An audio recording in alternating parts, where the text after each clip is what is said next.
So hello everyone, Happy New Year! And I'm kind of following a bit of an impulse to jump on a live today and to share a little bit about what often gets in the way of creating change.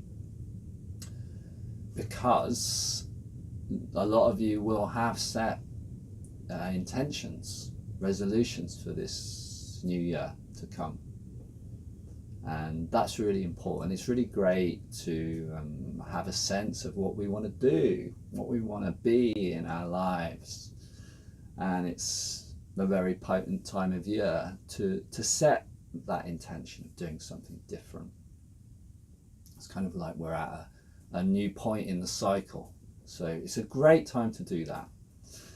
And what can often happen is people have their intentions, they have their resolutions, they set them, and then they find out that they're kind of sabotaging themselves and they're not able to make the changes they want. So in this live, I'm going to talk a little bit about how the unconscious can sabotage our attempts to make change. And I'm going to be coming from a shadow work perspective, and in particular talking about our relationship with the behavior that we want to stop doing. Because whatever your resolution is, whatever your intention is, by definition that means there's something that you also want to do less of. So say I want to, say my intention is that I want to have a regular yoga practice. I know that would really serve me and support me in my life. I'm really clearer about having that as an intention. So that's what I'm aiming for, that's my kind of goal. And I know that what gets in the way is a lot of the time I spend a lot of time watching Netflix and eating ice cream. So that's the behavior that I don't want to do so much of. So this kind of polarity of moving away from what we don't want and moving towards what we want. And what can often end up happening on a subtle level is a making of this behavior that we don't want, the eating of ice cream and the watching of Netflix, making that wrong. A subtle judgment that is wrong and that is the right way of being. So you might kind of say, well, what's wrong with that? I mean, I'm trying to create a change. So yeah, it's important that I'm clear. And it is really important to be clear. And there is a level at which the subtle shaming and judgment of the behavior that we don't want to be doing can actually send it into shadow. So the shadow is the parts of us that we hide, repress, and deny. So it may be that if I'm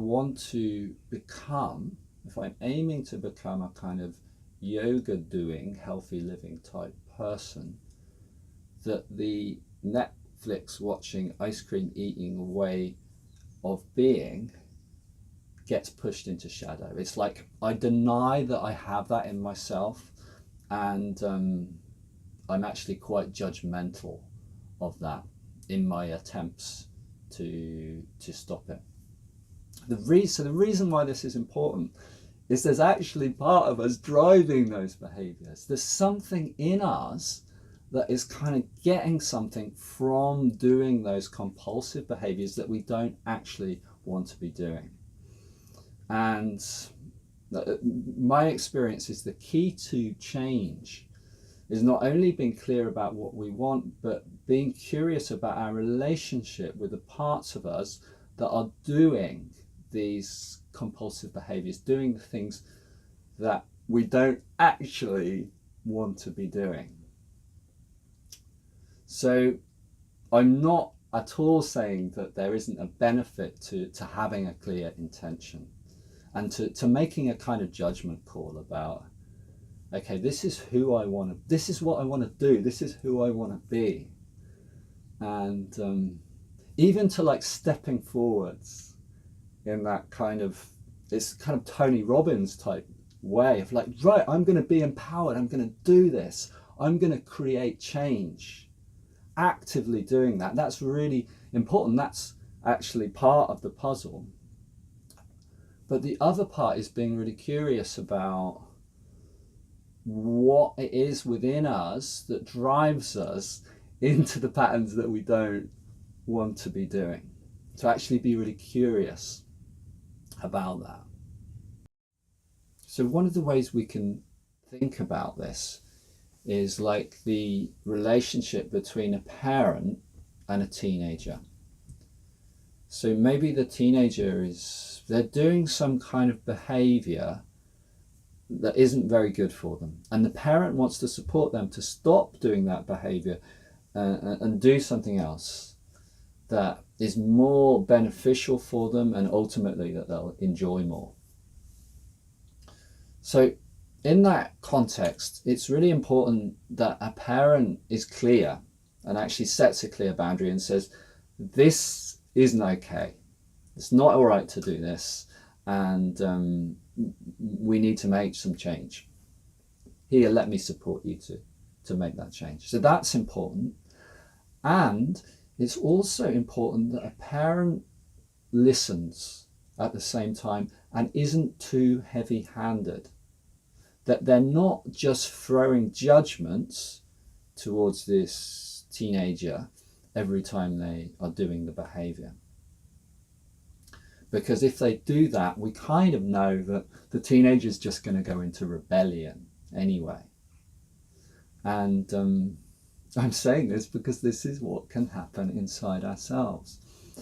And it's very common, and I've seen this in many, many people and many times within myself, if there's something we want to stop doing, to try and get rid of that part of our persona, to get rid of the part of us that does that. So it's kind of like I try to nuke the Netflix watching, ice cream eating part of me. It's like, I'm going to get rid of that. And this is who I'm going to be. This is who I am now. And what that often does is that behavior, it may go away. So it may be that I stop that behavior. I'm no Netflix, no ice cream for a few weeks, but then it comes back in a vengeance. And we wonder why. And we use our willpower more and more. We kind of double our efforts to try and create change, but the same thing comes back. And so what I'm saying is, I'm not saying it's not important to set intentions. Of course, that is really, really important, to be clear and to set clear boundaries with ourselves, even to go cold turkey with those behaviors that we want to stop doing, so that we can introduce more things into our lives that we actually like. That's really important. But I'm also saying, can we be curious and make friends with the parts in us that are driving the ways of being that we don't want to be? So can I make friends with the part of me that has this craving to watch Netflix and eat ice cream?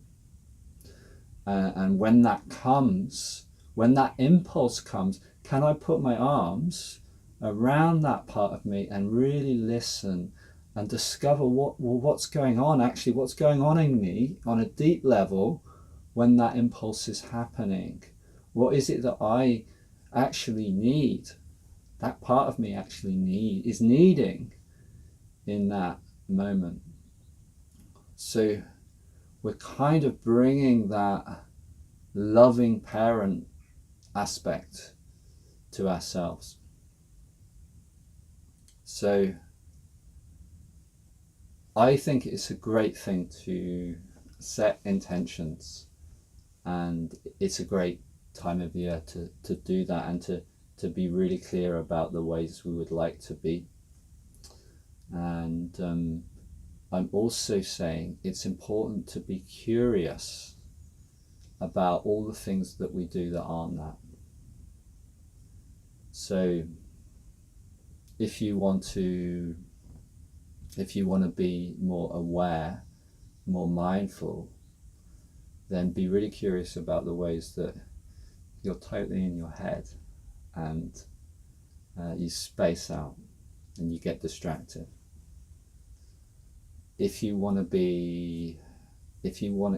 move towards more kindness is something you're aiming for, then be really curious about the ways that you're really unkind and harsh and hateful and judgmental, so that you can get to know that. If you want to be intelligent and smart, get to know the parts of you that are unintelligent and stupid, so you can make friends with them and bring them on board. So yeah, I hope that's useful. And I think one of the things that's really great is to hear what people's intentions are. So maybe you've already kind of shared that in some way, but if you like, please do post your intentions in the comments here, because it's inspiring for others to hear. It kind of makes people think, oh yeah, I'd love to do that as well. So please do post your intentions in the comments, and I hope that you find all that you need to make the changes you want in this coming year.